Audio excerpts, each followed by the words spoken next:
इसको तोड़ मरोड़ के पूरी तरह से इसको एक साजिश के तौर पे इसको वायरल किया गया। जिनका लेटर पैड यूज किया गया उन्होंने खुद बोला कि हम एसोसिएशन में नहीं है अभी अध्यक्ष में। तो पूछा गया अध्यक्ष पद में कौन है, तो बोल रहा अभी अध्यक्ष पद में कोई नहीं है। तो ये लोग तो खुद फर्जी है। पहले तो फ्रॉड का केस इन लोग पे लगना चाहिए, ये लोग का एसोसिएशन भंग होना चाहिए, एसोसिएशन पे ये लोग का ताला लगना चाहिए, एसोसिएशन ये लोग का खत्म होना चाहिए। ये लोग को चुन चुन के ना ये लोग को नौकरी से बर्खास्त करके ये लोग को सीधा जेल में डालना चाहिए, क्योंकि ये लोग फ्रॉड है एक नंबर का। ये राजनीतिक षड्यंत्र है भैया, साफ तौर पे राजनीतिक षड्यंत्र है। क्योंकि ये लोग चाटुकारिता जो कर रहे हैं ना, प्रशासन लोग चाटुकारिता नहीं कर पा रहे हैं ना जयराम दादा के वजह से। क्योंकि जयराम दादा हमेशा गलत चीजों को सामने ला रहे हैं उन लोग का, तो लोग चाटुकारिता कर नहीं पा रहे हैं, इसीलिए ये लोग एक षड्यंत्र है। उन लोग रिश्वत नहीं ले पा रहे हैं, रिश्वत के खिलाफ है जयराम दादा, जो रिश्वत लेते हैं उनके खिलाफ है। अभी तो बस जुबान चला है। उन लोग जिस तरीके से बिना मतलब का लाठी बैठाते हैं ना शोषित परिवारों को, अब लाठी उठना बाकी है।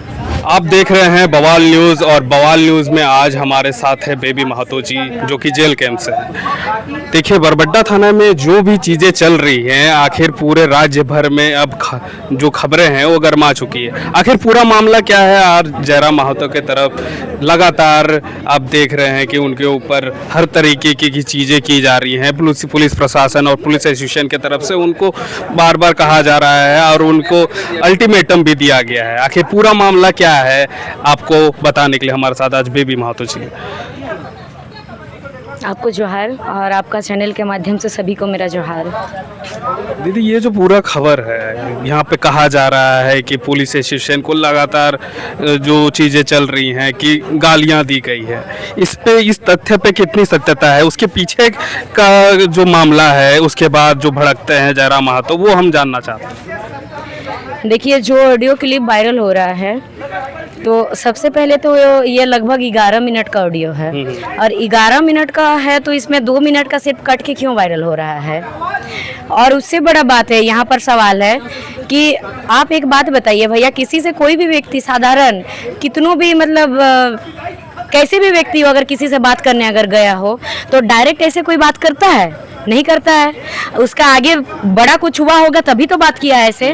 लेकिन इस चीज़ को कटा क्यों गया? और उससे बड़ा बात है कि ये जिस दिन हुआ था उस दिन वायरल नहीं किया, उसका बाद दिन किया। यानी कि इसको तोड़ मरोड़ के पूरी तरह से इसको एक साजिश के तौर पे इसको वायरल किया गया।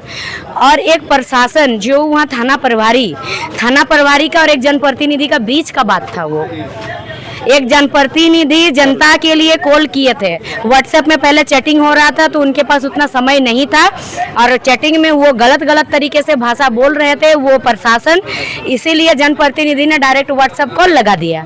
तो उस व्हाट्सएप कॉल में ये भी तो देखना होगा कि आगे क्या हुआ जो विधायक ऐसे बोल पड़े। और यहाँ पर उससे बड़ा सवाल आता है कि आज देखिए कि पूरा झारखंड आज जयराम दादा के साथ खड़ा है। क्यों? क्योंकि ये प्रशासन ये लोग बोल रहे हैं कि आज ठेस पहुंचा। ये लोग का पता नहीं, इन लोग का सम्मान में ठेस पहुंचा कि इन लोग का मन में ठेस पहुंचा कि इन लोग का पब्लिक में इन लोग का छवि खराब हुआ कि क्या हुआ पता नहीं है, तो यही लोग जानेंगे। लेकिन जब इन लोग, क्या एक गरीब परिवार का दिल नहीं है? क्या उनका मान सम्मान नहीं है? एक जो शोषित परिवार का एक लड़का, कोई विस्थापित एक लड़का, एक स्टूडेंट, क्या उनका सम्मान नहीं है? जब आप लोग भर भर के माँ बहन का गालियाँ देते हैं तब तो आप लोग कुछ नहीं कहे, तब तो आपका एसोसिएशन नहीं आया सामने, तब तो आपका एसोसिएशन कार्रवाई नहीं किया कि जो ऐसे शब्द निकालेगा जो प्रशासन उस पर कार्रवाई किया जाएगा। दीदी, जानना चाहेंगे कि ऐसी क्या चैट में बात होती है जिसकी वजह से जयराम महतो जी इतने आक्रोशित हो जाते हैं कि इस तरीके के शब्दों का वो उपयोग करने लगते हैं? ऐसी क्या चैट में बात होती है? उन्होंने एक वीडियो में कहा था, जो थाना प्रभारी है वो गलत तरीके से बोलने लगे कि गरीब है तो मरे, हमको अपना पेट देखना है, हमें ऊपर पहुंचाना है पैसा, ऐसे कुछ हुआ। काफ़ी सारे ऐसे बातें हुई थी, तो वह बातें सब अगर उनसे ही आप लोग बात कीजिएगा ज़्यादा बेहतर होगा। लेकिन देखिएगा तो खून खोल जाएगा, किसी का भी खून खोलेगा चैटिंग। मैं पूरी तरह से वो बात को नहीं रखूँगी सामने, क्योंकि उन लोग के बीच का वो चैटिंग था। तो अब आप बताइए, एक गरीब है तो क्या वो मर जाएंगे? और आप जो कह रहे हैं थाना प्रभारी कि आपको ऊपर पहुंचाना है, आपको कौन सा ऊपर पहुंचाना है? उस बात को तो आप सामने लाइए, आपको कौन सा ऊपर पहुंचाना होता है? हर चीज में इन लोग को कमीशन होता है। और जिस लड़का को पीटा गया था वो दलित लड़का था, गणेश नाम है उनका, वो दलित लड़का है। उनको जब जहाँ से लाया गया उनको पकड़ के गाड़ी में भी उसको पीट पीट के लाया है, गाड़ी में उसको पीट पीट के ला के फिर जब उनका परिवार जयराम दादा पास जाते हैं, विधायक जी के पास, तो जयराम दादा फिर थाना पहुंचते हैं कांटेक्ट करके। तो थाना में 2 घंटा वो रहते हैं, जो बातचीत होता है उस सीसीटीवी फुटेज को क्यों सामने वो लोग नहीं ला रहे हैं? उसको लाने में इतना समय क्यों लगा रहे हैं? इसलिए कि उस पर भी वो लोग छेड़छाड़ करेंगे, कुछ वैसे चीज़ों को वो लोग डिलीट करेंगे, इसीलिए ना। तो उस सीसीटीवी फुटेज को नहीं ला के फिर उसके बाद फिर उन पे पीटा। अब बताइए, प्रशासन को पीटने का अधिकार है? प्रशासन को अधिकार है कि आप पीटने का? प्रशासन कौन, आप कौन होते हैं कि आप जज करने का? आप जज हैं क्या? आपका काम है, एक को कोई एफआईआर लिखवाने जाता है भैया तो सीधा 20,000 का लोग का फिक्स बंधा हुआ है, 20,000 का डिमांड कर देते हैं, तब एफआईआर लिखते हैं किसी का। आप लोग सीसीटीवी फुटेज बाहर आने की भी बात कर रहे हैं कि उसे अगर इतनी ही गंभीर आरोप लगा रहे हैं तो सीसीटीवी फुटेज बाहर आनी चाहिए। जी बिल्कुल। और जो जिस एसोसिएशन का बात कर रहे हैं, एक ऑडियो भी वायरल हो रहा था, देखिएगा। एक कोई एक कॉल किए थे जो एसोसिएशन का जो अध्यक्ष, जिनके नाम से लेटर पैड अभी जिनका लेटर पैड यूज किया गया, उन्होंने खुद बोला कि हम एसोसिएशन में नहीं है अभी अध्यक्ष में। तो पूछा गया अध्यक्ष पद में कौन है, तो बोल रहा अभी अध्यक्ष पद में कोई नहीं है। तो ये लोग तो खुद फर्जी है। पहले तो फ्रॉड का केस इन लोग पे लगना चाहिए, ये लोग का एसोसिएशन भंग होना चाहिए, एसोसिएशन पे लोग का ताला लगना चाहिए, एसोसिएशन ये लोग का खत्म होना चाहिए। ये लोग को चुन के ना, ये लोग को नौकरी से बर्खास्त करके ये लोग को सीधा जेल में डालना चाहिए, क्योंकि ये लोग फ्रॉड है एक नंबर का। क्योंकि एसोसिएशन का ये लोग का अध्यक्ष ही नहीं है तो फिर लेटर पैड कैसे यूज हुआ, बताइए। दीदी, आपने अभी प्रेस कॉन्फ्रेंस में एसोसिएशन के ऊपर और पुलिस प्रशासन के ऊपर भी कई ऐसे इल्ज़ाम लगाए, जो कि आपने 6 महीने का लिस्ट निकालने के लिए कह दिया है कि उनके ऊपर क्या क्या है आप खंगालने के लिए कह देते हैं। ऐसे क्या चीज़ें हैं जो कि आपको लग रहा है? वो निकलेगा तभी पता चलेगा। अभी तो सामने आ गया, एसोसिएशन वाला ही तो अभी सामने आ गया। देखिए फ्रॉड है, ये लोग फ्रॉड कर रहा है। एक प्रशासन का, पुलिस का एसोसिएशन ही अगर फ्रॉड करेगा तो बाकी दुनिया के लोग ज्ञान बांटने जाते हैं। आपको जिम्मेदार किया गया। आज अगर यहाँ पर ऐसी स्थिति आया, झारखंड में उत्पन्न हुआ, और आज अगर झारखंड के सारे लोग अगर जयराम दादा के साथ खड़े हैं तो वजह कौन है? आप लोग सब लोग को विवश करके रखे हैं। किसी को माँ बहन का गाली से आप लोग बख्शे नहीं हैं। और जब आप लोग पे आ गया तो आप लोग को दिक्कत होने लग गया, आप लोग को दर्द होने लग गया। और जब आप लोग करते हैं तो ठीक है, मतलब प्रशासन करे तो रासलीला, और वही चीज पब्लिक करे तो कैरेक्टर ढीला, तुरंत बोल देंगे उसका कैरेक्टर ढीला है। और वो लोग करेंगे तो अरे हम लोग तो डांस कर रहे थे, रासलीला, वही चीज करते हैं इन लोग। तो क्या आप चाहते हैं कि प्रशासन के और भी कॉल रिकॉर्ड्स जो है वो अपने कॉल रिकॉर्ड्स भी निकलने चाहिए बाहर, आप चाहते हैं? जी बिल्कुल। दीदी, अभी यहाँ पे बात हो रही है कि अगर वो चीज सामने आना चाहिए। जो जेल में एक महिला को गर्भवती पाया गया था, गर्भवती हुई थी, क्यों, कैसे, जिम्मेवार कौन है? प्रशासन। क्यों हुआ, कैसे हुआ, काहे हुआ? जवाब चाहिए ना इसका भी। तब उन लोग का प्रेस कॉन्फ्रेंस नहीं आता, उन लोग का एसोसिएशन का। दीदी चलिए, ये चीज़ पे बात हो गई। अब यहाँ पे 24 घंटे का उन्हें समय भी दिया गया है कि माफ़ी मांगा जाए। और यहाँ पे और एक चीज़ है कि 5 दिन का उन्हें समय दिया गया है कि अगर वो नहीं देते हैं तो विधायकी के ऊपर भी बात आई है। ये राजनीतिक षड्यंत्र है भैया, साफ तौर पे राजनीतिक षड्यंत्र है। क्योंकि ये लोग चाटुकारिता जो कर रहे हैं ना, प्रशासन लोग चाटुकारिता नहीं कर पा रहे हैं ना जयराम दादा के वजह से। क्योंकि जयराम दादा हमेशा गलत चीज़ों को सामने ला रहे हैं उन लोग का, तो लोग चाटुकारिता कर नहीं पा रहे हैं। इसीलिए ये लोग का एक षड्यंत्र है। उन लोग रिश्वत नहीं ले पा रहे हैं, रिश्वत के खिलाफ है जयराम दादा, जो रिश्वत लेते हैं उनके खिलाफ है। तो वो चीज़ नहीं कर पा रहे हैं लोग सही ढंग से।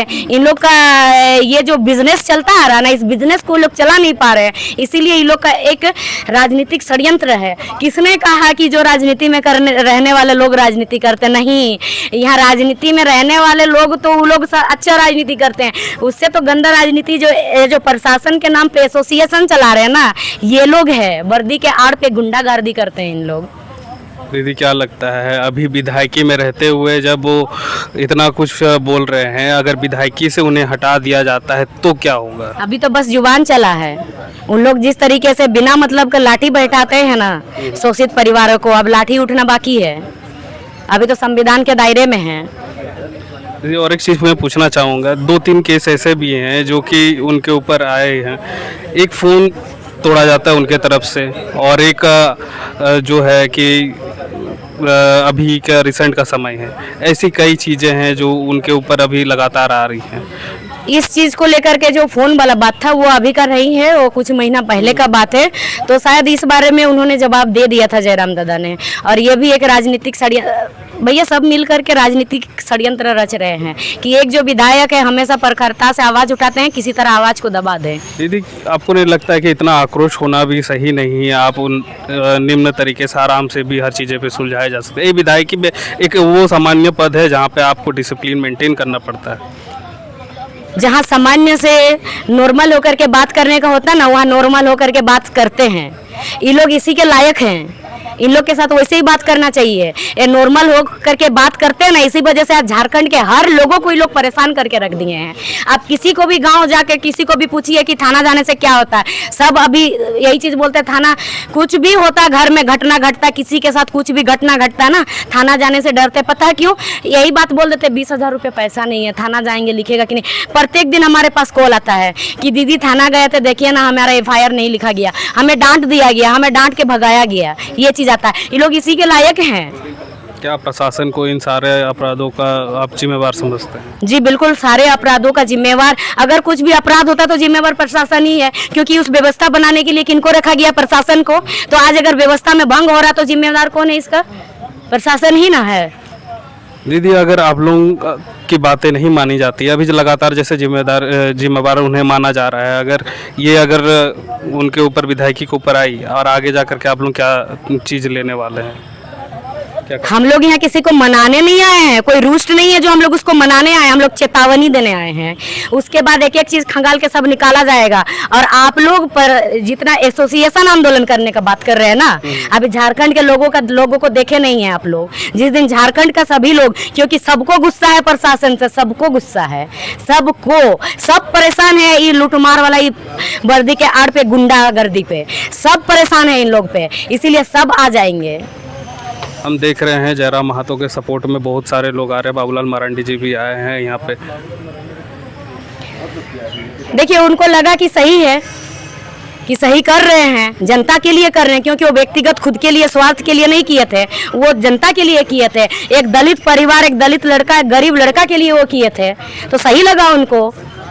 और प्रशासन का रवैया ही ऐसा रहता है, जो जैसे भाषा बोलता है उसको वैसे ही भाषा में समझाना होता है। हमारे साथ थे बेबी महतो जी, और जिस तरीके से उन्होंने सारी बातों को आपके सामने रखा, आप सारी बातों को देखिए, सुनिए, और हमारे साथ ऐसी खबरों के लिए हमारे साथ बने रहे। धन्यवाद। जोहार। बवाल न्यूज़।